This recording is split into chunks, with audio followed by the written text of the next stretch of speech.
আল্লাহ সুবহানাহু ওয়া তাআলা পবিত্র কোরআন মাজিদে বলছেন, আমি আপনাদের সামনে যে আয়াত পাঠ করলাম সূরা নাহলের, আম্মান খালাকাস সামাওয়াতি ওয়াল আরজ, দুনিয়ার মানুষ তোমাদের নিকটে জিজ্ঞাসা আসমান জমিন কে সৃষ্টি করেছে। দুনিয়ার মানুষ উত্তরে বলবে আল্লাহ সুবহানাহু ওয়া তাআলা সৃষ্টি করেছে, এটা আল্লাহ সুবহানাহু ওয়া তাআলা জানেন।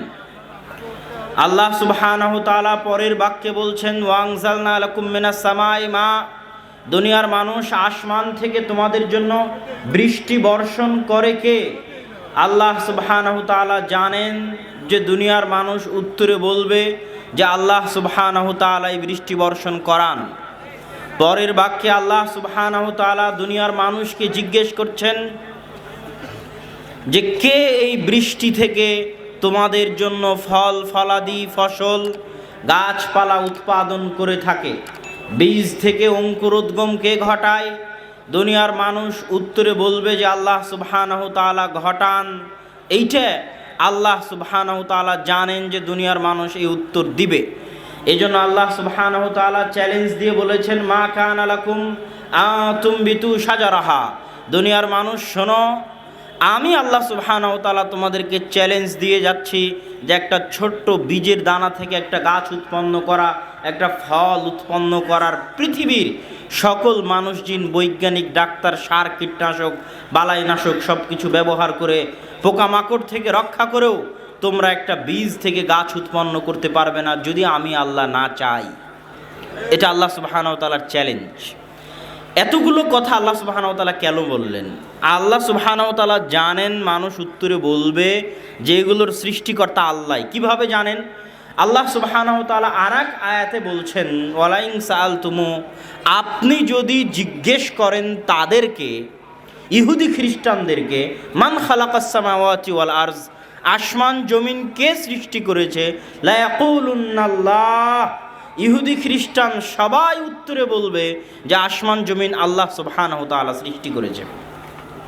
সম্মানিত উপস্থিতি, তাহলে পৃথিবীতে যত ইহুদি খ্রিস্টান হিন্দু বৌদ্ধ আছে তারা সবাই আল্লাহ সুবহানাহু ওয়া তাআলাকে আসমান জমিনের সৃষ্টিকর্তা হিসেবে বিশ্বাস করে, আল্লাহ সুবহানাহু ওয়া তাআলাকে আসমান থেকে বৃষ্টি বর্ষণকারী হিসেবে বিশ্বাস করে, আল্লাহ সুবহানাহু ওয়া তাআলাকে ফল ফলাদি ফসলাদি গাছপালা উৎপাদনকারী হিসেবে বিশ্বাস করে। তারপরেও আল্লাহ সুবহানাহু ওয়া তাআলা আয়াত শেষ করতেছেন এই জিজ্ঞাসা দিয়ে, আ ইলাহুম মা'আল্লাহ, বলো দুনিয়ার মানুষ, যদি আমি আসমান জমিনের সৃষ্টিকর্তা হয়ে থাকি, যদি আমি আসমান থেকে বৃষ্টি বর্ষণকারী হয়ে থাকি, যদি আমি গাছপালা বাগানরাজি উৎপাদনকারী হয়ে থাকি, তাহলে আমি ব্যতীত অন্য কি কেউ ইলাহ হতে পারে? পরের আয়াতে আল্লাহ সুবহানাহু ওয়া তাআলা বলছেন, আম্মান জাআলাল আরদা কারারা, দুনিয়ার মানুষ বলো পৃথিবীকে শূন্যে স্থির করেছে কে। পৃথিবীর চারিদিকে ঘুরে দেখবেন পৃথিবী শূন্যে স্থির, পৃথিবীর সাথে কোনো রশি ঝুলানো নাই, আসমানের সাথে কোনো পিলার কোনো খুঁটি নাই, আসমানের সাথে শূন্যে এই পৃথিবীকে স্থির করেছে কে। আল্লাহ জানেন মানুষ বলবে, ইহুদি হোক খ্রিস্টান হোক বৌদ্ধ হোক, বলবে আল্লাহ পৃথিবীকে শূন্যে স্থির করেছে। ওয়াজআলা খিলালাহা আনহারা, এই পৃথিবীর বুক চিরে নদী নালা প্রবাহিত করেছে কে, এটা আল্লাহর জিজ্ঞাসা।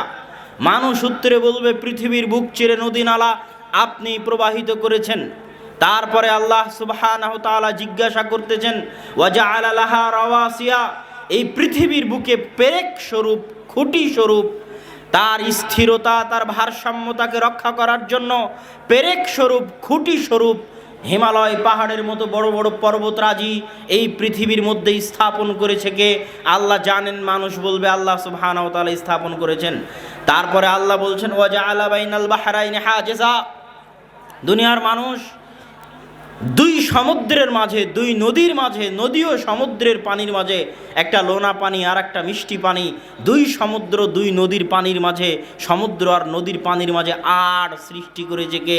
একটা আর একটার পাশাপাশি আছে, তবুও একটা আর একটার সাথে মিলে যায় না। আল্লাহ জানেন দুনিয়ার মানুষ উত্তরে বলবে আর সৃষ্টি করেছেন আল্লাহ সুবহানাহু ওয়া তাআলা। এতগুলো কথা বলার পর আবার আগের আয়াতে আল্লাহ যে জিজ্ঞাসা করেছিলেন ওই জিজ্ঞাসা আবার এই আয়াতেই করতেছেন, আ ইলাহুম মা'আল্লাহ, দুনিয়ার মানুষ পৃথিবীকে স্থিরকারী সত্তা যদি আমি হই, পৃথিবীর বুকে নদী নালা প্রবাহিতকারী সত্তা যদি আমি হই, পৃথিবীর বুকে পাহাড় স্বরূপ পেরেক স্থাপনকারী যদি আমি হই, পৃথিবীর বুকে নদী সমুদ্রের মাঝে আর স্থাপনকারী যদি আমি হই, ইলাহুম্মা আল্লাহ, আমি ব্যতীত কি কোনো ইলাহ থাকতে পারে? এটা আল্লাহ সুবহানাহু ওয়া তাআলার জিজ্ঞাসা, উত্তর মানুষ দিবে। সম্মানিত উপস্থিতি, এই দুই আয়াত দিয়ে আমি যেটা বুঝাতে চাচ্ছি, এই দুই আয়াতের মধ্যেই আরও 2-3 আয়াত আল্লাহ সুবহানাহু ওয়া তাআলা এরপরে বলেছেন। একই জিজ্ঞাসা দিয়ে আল্লাহ আয়াত শেষ করেছেন, তো আমি দুটো আয়াতই তার মধ্যে পাঠ করলাম। এই দুই আয়াত দিয়ে আমি যেটা বুঝাতে চাচ্ছি, এই দুই আয়াতই আজকের উপস্থিত জনতার জন্য, সারা পৃথিবীর মানুষের জন্য তাওহীদ বুঝার জন্য যথেষ্ট, যে তাওহীদ কী জিনিস।